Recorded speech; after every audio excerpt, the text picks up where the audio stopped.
24ஆம் அத்தியாயம். பாரியும் கபிலரும் எவ்வியூருக்கு வந்து சேர்ந்தபோது இரவாகிவிட்டது. தொடர்ந்து 4 நாட்கள் நடந்ததால் கபிலரின் கால்கள் துவண்டு போயிருந்தன. நீண்ட ஓய்வு தேவைப்படுகிறது என்ற எண்ணத்தோடு எவ்வியூருக்குள் நுழைந்தார். இந்த எண்ணம் வரும்போதெல்லாம் அனங்கன் நினைவுக்கு வந்துவிடுகிறான். இந்த வயதிலும் காட்டெருமை மந்தைக்குள் நுழைய என்ன ஒரு தினவு வேண்டும். நுழைந்து விட்டால் எந்த கணமும் பல மடங்கு வேகத்தோடு ஓட வேண்டும். அந்த ஓட்டம் என்றைக்கு முடியும் என்ன சொல்ல முடியாது.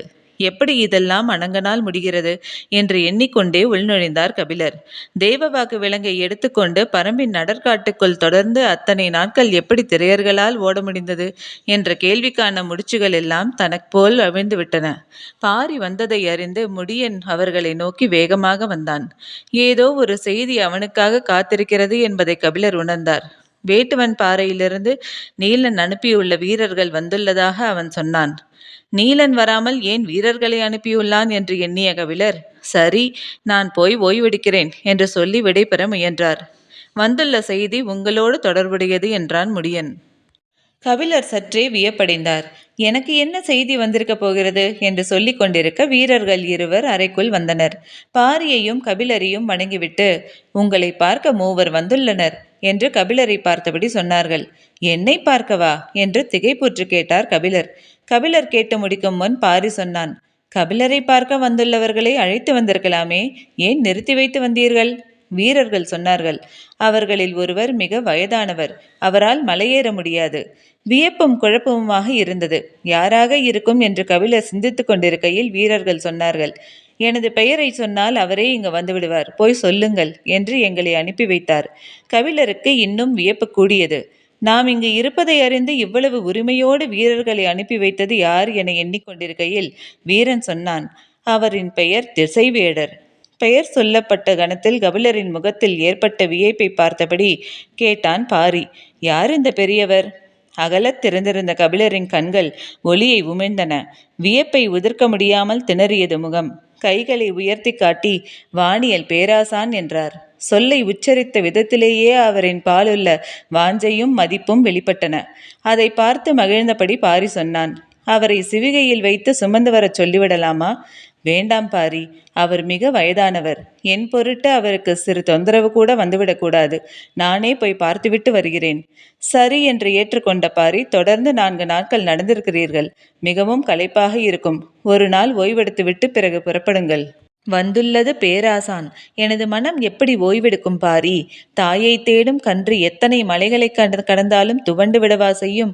அவரது உணர்ச்சிக்குள் இருக்கும் உண்மையை பாரியால் உணர முடிந்தது. தேக்கன் இருந்தால் உடன் அனுப்பி இருக்கலாம். அவனோ காலம்பனோடு இருக்கிறான் என்று சிந்தித்தபடியே உதிரனையே அழைத்து கொண்டு போகச் சொன்னான். சரி என்று ஏற்றுக்கொண்டு விடை பெற்ற குடிலுக்குள் போனார் கபிலர். மறுநாள் காலை எழுந்ததும், கபிலர் புறப்பட்டு விட்டாரா என்று பாரி கேட்டான். அவர் இந்நேரம் ஆதிமலையில் பாதி தொலைவை கடந்திருப்பார் என்றனர் வீரர்கள். கபிலர் வேட்டுவன் பாறைக்கு வந்தபோது திசைவேடர் வந்து 5 நாட்களுக்கு மேல் ஆகியிருந்தது. அவரை காணும் பொழுதே கனவு போல சுமந்து வந்தார் கபிலர். எத்தனை ஆண்டுகளாகிவிட்டன! விரிவடங்கா வானத்தின் விந்தைகளை பேசி முடியாத நாட்கள்தான் எத்தனை எத்தனை! காலம் கரைகிறதா நகர்கிறதா என முடிவுறாத பேச்சுக்களை எண்ணியபடி திசைவேடர் இருந்த குடிலிற்கருகே வந்தார் கபிலர். முதன்முறையாக கபிலர் வேட்டுவன் பாறைக்கு வந்து அன்று அவரை தங்க வைத்திருந்த குடில் அது. விரிந்து நீண்ட திரளி மரத்தால் ஆன பலகையில் உட்கார்ந்திருந்தார் திசைவேடர். கபிலர் வருவது தொலைவிலேயே தெரிந்தது. அங்கு இருந்தவர்கள் எழுந்து அவரை வரவேற்றனர். அளவு கடந்த மகிழ்வோடு வந்த கபிலர் திசைவேடரை வணங்கி மகிழ்ந்தார். பெருங்கவியை ஆறத் தழுவிக்கொண்டார் திசைவேடர். கண்களில் கசிந்தது பேரன்பு. கபிலர் வருகையறிந்து வேட்டூர் பழையனும் நீலனும் குடிலுக்கு வந்தனர். வந்து 5 நாட்களாகிவிட்டதால் இவர்கள் அனைவரையும் திசைவேடர் அறிவார். ஆனாலும் பெயர் சொல்லி புகழ்ந்தார் கபிலர். நீலனை மகன் போல் என சொல்லி அறிமுகப்படுத்தினார். திசைவேடரோடு அவரது மாணவர்கள் இருவர் வந்திருந்தனர். முத்துக்கோலன், வங்கைமான் என்று தங்களை அறிமுகப்படுத்தியபடி இருவரும் கபிலரின் கால் தொட்டு வணங்கினர். பேசி கொண்டிருக்கும் போது பெண் ஒருத்தி சிறு கூடையில் நாவற்பழம் கொண்டு வந்து வைத்தாள். யார் என பார்த்தார் கபிலர். தனக்கு மகரவாழையில் காரத்துவையல் கொடுத்தவள். கபிலரை வணங்கியபடி அதே சிரிப்போடு அந்த இடம் விட்டு நகர்ந்தாள். இப்போது கை குழந்தையோடு இருந்தாள். திசைவேடர் கூடையில் வைக்கப்பட்ட நாவல் ஒன்றை உண்பதற்காக எடுத்தார். அதை கவனித்த கபிலர், வேண்டாம், அதை வைத்து விடுங்கள் என சொல்லி இன்னொரு பழத்தை எடுத்து அவருக்கு கொடுத்தார். உண்பதற்கேற்ப கனிந்துதான் இருக்கிறது, இதை ஏன் வேண்டாம் என்கிறீர் என கேட்டார் திசைவேடர். கபிலர் சொன்னார், அது குழி நாவல், கார்பு சுவை அதிகமாக இருக்கும். அதன் பிறகு எந்த நாவலை தின்றாலும் கார்பு சுவை போகாது. எனவே அதை எடுத்தவுடன் உண்ணக்கூடாது. இதோ சிறுநாவல், இதிலிருந்து தொடங்கலாம். இதற்கடுத்து உண்ண வேண்டியது என்று சொல்லி கூடையை கிளறியபடியே சற்றே பெருத்த வெண்ணாவலை எடுத்தார். திசைவேடர் வியப்போடு பார்த்தார். கபிலர் ஒவ்வொரு நாவலாக எடுத்து திசைவேடருக்கு கொடுத்து கொண்டே அதன் பெயர், தன்மை, சுவை நுட்பம் என பழத்தின் சிறப்புகளை கூறி மகிழ்ந்தார். கூடையில் இருந்த அனைத்து பழங்களை பற்றியும் அவரால் விளக்க முடிந்தது. அருகில் இருந்த வேட்டூர் பழையனும் நீலனும் வியப்பேறிய விழிகளோடு பார்த்து கொண்டிருந்தனர். பழத்தை உண்டபடி நீண்ட நேரம் பேசிக் கொண்டிருந்தனர். சிறிது நேரம் நடந்து கொண்டே பேசுவோம் என சொல்லி புறப்பட்டனர். வலக்கையை ஊன்றுகோலில் அழுத்தி இடக்கையை தோதாக பிடித்து அழுத்தி எழுந்தார் திசைவேடர். வலது காலை மடக்கி நீட்ட முடியாத நிலையை பற்றி பேசியபடியே இருவரும் சிறிது தொலைவு நடந்தனர். அவர்கள் தனியாக பேச விரும்புவது அனைவருக்கும் புரிந்தது. எனவே மற்றவர்கள் குடிலேயே இருந்தனர். கோல் ஊன்றி நடந்தபடியே திசைவேடர் கேட்டார், பரம்பில் வாழ்க்கை எப்படி இருக்கிறது? இதுதான் வாழ்வு என தோன்றுகிறது. முதற் சொல்லிலேயே முழுமை கொண்டிருந்தது. சற்றே திகைப்புற்றார் திசைவேடர். கபிலர் உச்சரிக்கும் சொற்களின் வலிமையை நன்கு உணர்ந்தவர் அவர். கபிலர் தொடர்ந்தார், இயற்கையை பற்றிய மனித பேரறிவு இங்குதான் சேமிக்கப்பட்டிருக்கிறது. வாழ்வு முழுவதும் நான் கற்றுக்கொண்டவற்றை வந்த முதல் நாளே என்னை எடை போட்டு பார்க்க வைத்தவர்கள் பரம்பு மக்கள். கபிலர் உணர்ச்சி மேலிட்டவராக இருக்கிறார் என திசைவேடருக்கு தோன்றியது. எண்ணற்ற செடி கொடிகளுக்கும் எண்ணிலடங்காத பூக்களுக்கும் இவர்கள் பெயரிட்டு அடையாளப்படுத்தியுள்ளனர். இத்தனை வகையான பூக்களையும் அதன் பெயர்களையும் நாம் எங்கேயும் காண முடியாது என்று சொன்ன கபிலர் மிக மகிழ்வோடு சொன்னார், கடந்த வாரம் நாங்கள் அடற்காட்டுக்குள் மிக முக்கியமான வேலைக்காக சென்று கொண்டிருந்தோம். அப்போது என்னுடன் வந்த பாரி ஓர் இடத்தில் அப்படியே நின்றான். என்ன காரணம் என புரியாமல் உடன் வந்த அனைவரும் நின்றோம். பாரி எதை கவனிக்கிறான் என்பதை அனைவரின் கண்களும் உற்று நோக்கின. பாறையின் மீது வேர் போல தேன் நிறத்தில் படர்ந்திருந்த சிறு கொடியில் மலர்ந்திருந்தது பூ. அதன் இதழ்கள் காற்றடிக்கும் போது சாய்ந்து எரியும் சுடர் போல இருந்தது. அதை பார்த்தபடியே பாரி சொன்னான், இந்த வகை பூவை இதுவரை நான் பார்த்ததில்லை. ஆம், இது புதியனவாக இருக்கிறது என்றனர் மற்றவர்கள். உற்று பார்த்து கொண்டிருந்த பாரி, இந்த பூவுக்கு நீங்களே ஒரு பெயர் சூட்டுங்கள் என்றான். பூவுக்கு எப்படி பெயர் சூட்டுவது? நிறம் கொண்டா, மனம் கொண்டா, அதன் தனிச்சிறப்பு அறிந்தா என்று எண்ணங்கள் ஓடியபடியே இருந்தன. கபிலர் உற்சாகத்தோடு பேசுவதை கேட்டபடி நடந்து கொண்டிருந்த திசைவேடர், என்னதான் பெயர் சூட்டினீர் என்றார். அந்த பூவை பார்த்த கணமே பாரியின் எண்ணத்தில் பெயர் தோன்றியிருக்கும். அந்த பெயர் பூவின் வேரிலிருந்து விளைந்ததாக இருக்கும். அதே போன்ற தோற்றம் கொண்ட பூக்களுக்குள் என்ன பெயர் உள்ளது என அனைத்தையும் ஒப்பிட்டு பெயரை சிந்தித்திருப்பான் பாரி. எனவே நான் உடனடியாக ஒரு பெயரை சொல்லிவிட முடியாதல்லவா, சிந்தித்து சொல்கிறேன் என்று கூறியுள்ளேன் என்றார். நீங்கள் பெயரை வைக்கும் வரை அது பெயரற்ற பூதானா?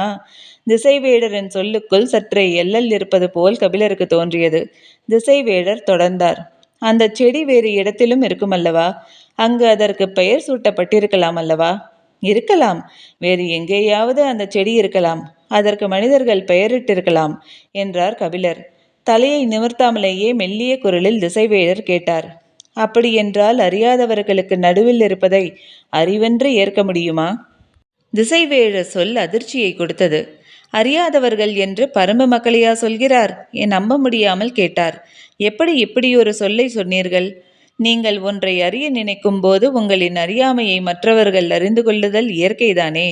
திசைவேடரின் சொற்கேட்டு திகைத்து நின்றார் கபிலர். அவருக்குள் இந்த சொல் உருத்திரண்டு வர பூ மட்டும் காரணமல்ல என்பது புரிய தொடங்கியது. திசைவேடர் சொன்னார், இயற்கை பற்றிய மனித பேரறிவு இங்குதான் சேமிக்கப்பட்டிருப்பதாக சொன்னீர்களே, அது சரிதானா? பதற்றம் உடலெங்கும் பரவியதை உணர முடிந்தது. பரம்பே தனது உடலாக மாறிவிட்டதைப் போல் இருந்தது. அதன் மீது சொல் கொண்டு எரிவதைப் போல உடல் ஏற்க மறுக்கிறது. ஆனாலும் தன்னை நிதானப்படுத்தியபடி கபிலர் கேட்டார், சரியில்லை என்று எப்படி தோன்றியது உங்களுக்கு? தனது உள்ளங்கையில் இருக்கும் ஒன்றின் ஆற்றலையே மதிப்பிட முடியாதவர்களாக இவர்கள் இருப்பதால். எதை சொல்கிறீர்கள்? தேவாங்கு விலங்கை சொல்கிறேன். புதுப்பெயராக இருக்கிறதே என நினைத்த கபிலர் தேவவாக்கு விலங்கைத்தான் இப்படி சொல்கிறார் என புரிந்து கொண்டார். அதன் ஆற்றலை பரம்பு மக்கள் புரிந்து கொள்ளவில்லை என்றா சொல்கிறீர்கள்? ஆம், அதன் ஆற்றலை இப்போது வரை பாரியும் பரம்பு மக்களும் புரிந்து கொள்ளவில்லை. கபிலருக்கும் விடை தெரியாமல் உருண்டு கொண்டிருந்த கேள்வி இப்போது திசைவேரின் சொல்முனையில் வந்து நின்றது. புருவம் உயர்த்தியபடி திசைவேரை பார்த்து, என்ன அதன் ஆற்றல்? அது கடலை வெல்லும் ஆற்றல் கொண்ட உயிரினம்.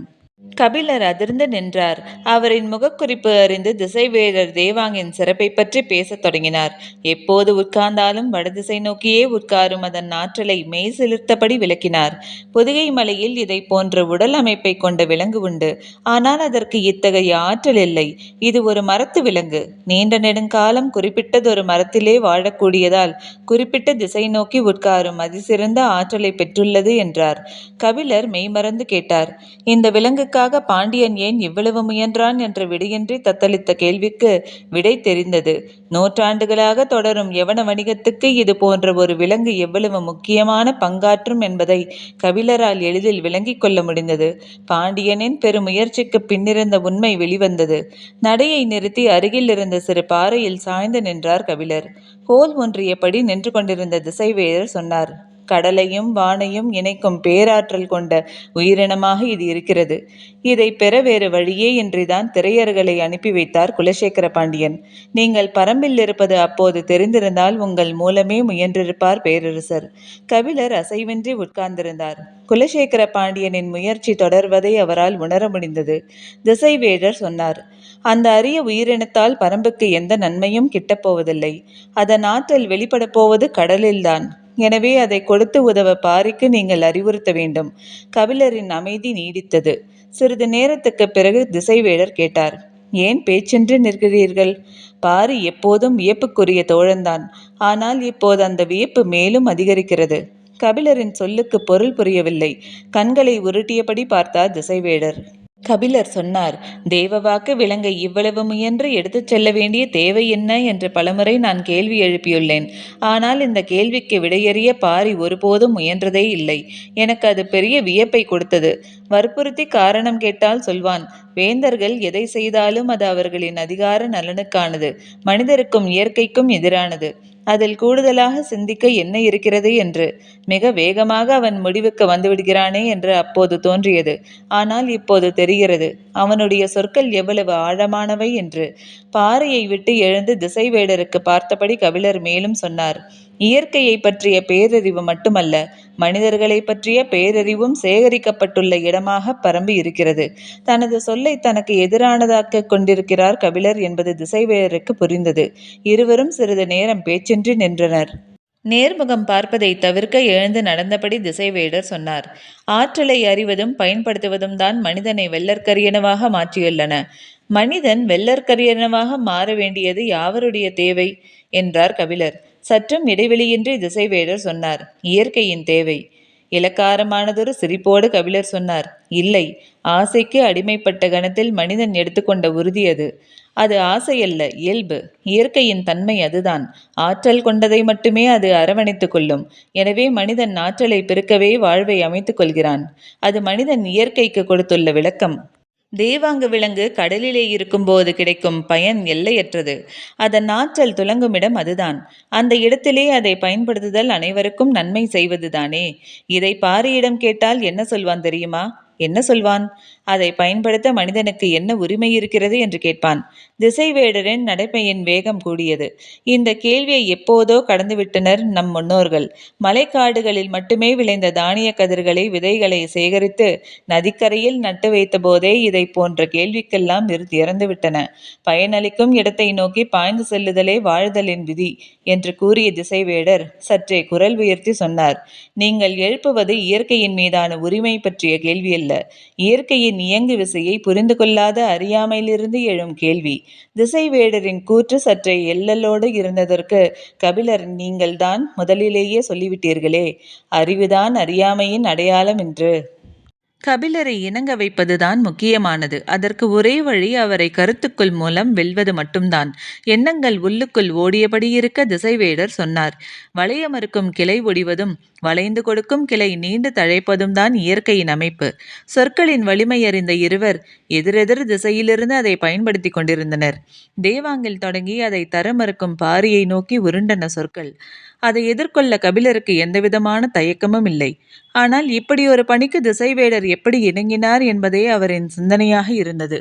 ஒரு தவளையிடும் முட்டையிலிருந்து பல்லாயிரம் தலைப்பிரட்டிகள் உருவாகின்றன.